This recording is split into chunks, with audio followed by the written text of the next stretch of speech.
I'd now like to introduce Rhiannon Birch. Rhiannon Birch is the Manager of Research at Lifesaving Victoria. For over 8 years, she has assisted in the management and undertaking of LSV's research on injury prevention and water safety issues. These include swimming and water safety education programs, water competency among children and older adults, public pool safety, multicultural water safety campaigns, and international drowning prevention research. Rhiannon is also a co-author of the annual Victorian Drowning Report. Hi everyone, and thanks for joining us today. I'm Rhiannon Birch from LSV's Risk and Research team, and I'm going to talk to you about the 2019-20 Victorian Drowning Report and the implications for the aquatic industry. The learn to swim industry in Australia is really competitive. A lot of swim schools were founded by Olympic swimmers. So there's been a lot of focus in the past on stroke technique and swimming skill. But many drowning deaths in Victoria actually occur in open waterways, so rivers, creeks and streams, or the beach and the ocean. These statistics suggest the need to move away from stroke correction to providing children with the skills they need to survive a risky situation in open waterways. So I'd like to pose this question today for you to think about while I'm speaking. Are our programs giving students the knowledge to behave safely and respond to risky situations in, on and around water? I'd just like to show you a quick video now, which is Royal Lifesaving Australia's National Drowning Report, which provides some overall trends in drowning across Australia in the last financial year. Royal Lifesaving have released the 2020 National Drowning Report, which shows that 248 people lost their lives to drowning last year, and a further 504 people were admitted to hospital after a non-fatal drowning. This is a 12% decrease on the 10-year average. Males accounted for 80% of all deaths, with the largest number of deaths recorded among people aged 25 to 34 years. Drowning deaths among children aged 0 to 4 years decreased by 52% against the 10-year average. Rivers are still the leading location for drowning. However, deaths decreased by 32% against the 10-year average. A quarter of people drowned while swimming and recreating, making it the leading activity prior to drowning. Follow these tips to stay safe while enjoying Australia's beautiful waterways. So we've seen a 23% reduction in the drowning rate in Victoria this year compared to the last 10 years. And this is largely thanks to people like you, facilities like yours, working really hard to keep our communities safe. However, unfortunately, there were still 34 fatal drowning incidents in Victoria last financial year and 100 non-fatal incidents where paramedics came to the scene. And remembering that this was a crazy year, we had bushfires in December, poor air quality for the majority of the summer, which led to beach and pool closures, and then the COVID pandemic. So we've had a lot less exposure to water this past financial year, and this probably means, as you're well aware, that people have also had less preparation coming into the summer ahead. So there's a lot of interacting factors here that may impact these rates going forwards. But what we also have seen in this data set is that 4 out of 5 drowning incidents were male.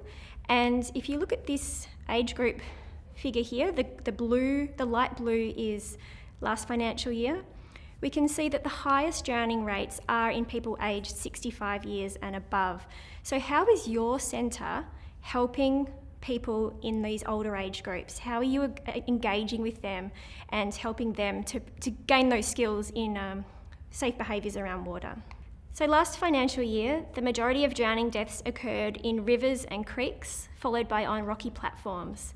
There were also a number of drowning deaths in private pools, no drowning deaths in public pools. The majority of activities happening before people drowned were swimming and wading near water or recreating near water, followed by rock fishing. So the majority of rock fishing deaths over the last 20 years have occurred because the person wasn't wearing a life jacket. How can we encourage people coming to our pools to think about things like that going forwards? One really important statistic from last financial year is that half of all drowning deaths occurred because the person slipped, tripped, or fell into the water. So that might be they were boating, they were fishing and fell in the water, but also they were maybe walking past along a waterway or attempting a rescue. So again, how can we equip people to be able to recover from an unintentional entry into water? So when we have a look at who's drowning, last year the only group to increase their drowning rate were young people aged 15 to 24. And the main reason that these people drown is because they are out there doing a lot more activities, probably not swimming between the flags, but also because they are taking more risks and alcohol and drugs are involved. So this is the group that's not doing swimming lessons anymore per se. So I'd like to ask you, how can we incorporate lessons on alcohol, risk-taking and those kinds of behaviours before they reach this age group so that they can go out there and enjoy the water safely? The age group with the highest fatal drowning rate, as I mentioned earlier, are adults aged 65 years and above. How do we engage these age groups? How do we protect them when they're in the open waterways? The main reasons that people in these age groups are drowning is because they have pre-existing medical conditions or are on medications, but also relying on skills they learned earlier in life. Again, alcohol and not wearing a life jacket are also key factors. How can pools work to help prevent drowning in this age group? Probably the most important statistic this year is that 1/4 of all drowning deaths were men aged 25 to 44 years of age. The main reason that people in these groups are drowning is that alcohol and drugs are involved, and then people are engaging in activities such as boating, watercraft, fishing, and often without a life jacket. So how can we equip people in this age group with just some simple knowledge of how to behave safely around water? Fortunately, we've had no drowning deaths in children in the last year, and this is largely due to the fantastic work that swim schools are doing with toddler and child swimming lessons. The key factors leading to drowning in public pools in the past have been a lack of parent or carer supervision, and that's where programs like Watch Around Water come into play. Other factors among adults and children include perhaps pre-existing medical conditions and a lack of swimming ability and water safety knowledge. One of the key areas where we're seeing drowning deaths is among our culturally and linguistically diverse communities. In fact, over the last 10 years, 1/3 of all drowning deaths were from people born overseas. Despite this number, the majority of them lived in Victoria. They were residents here, not international visitors. And the median length of time they were living in Victoria was 10 years. So they are here. How are we reaching those people? So we've got programs like Swim Safe, which are educating vulnerable swimmers on how to behave safely around the water and providing some key skills. What is your facility doing in that area? Multicultural Victorians are 1.5 times as likely to drown than the rest of Victoria, and they're actually 5 times as likely to drown swimming. It's not all bad news though. We have seen a 18% decrease in the drowning rate of females, and we've had no drowning deaths in children aged 0 to 9. So again, thank you very much for all of your amazing work in this area. We're going to take a closer look now at fatal and non-fatal drowning in Victorian public pools. I'm sure you're all interested to hear about this one. So last year we had no drowning deaths in public pools, and we did have 24 non-fatal drowning incidents where paramedics attended the scene. We did an analysis of drowning deaths in Victorian public pools going back to 2000, and since then there have been 10 drowning deaths in Victorian public pools. 4 in 5 of those were male, and the median age was 29 years. And in the last 5 years, there have been 92 non-fatal drowning incidents attended by paramedics.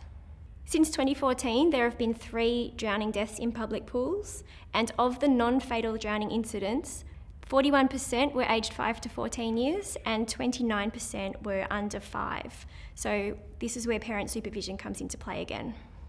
So looking in a little bit more detail about who is drowning, 9 out of 10 drowning deaths in public pools have been male. The median age has been 29 years. And interestingly, 40% of those have occurred in autumn. The key factors leading to child drownings include a lack of parent or carer supervision, also if they're playing with other children without an adult around. Children with intellectual or physical disabilities may also be at greater risk of drowning, and they may be unable to cope in deep water. For adults, they are usually found floating face down in the water. Contributing factors include alcohol consumption before going in the water, but also not being able to swim and getting out of their depth. So I've included this quote here, which is from leading researchers in global drowning prevention. The causes of drowning should dictate the way we teach swimming and what children should learn. Weak or missing skills, attitudes, or knowledge are the causal elements in drowning episodes.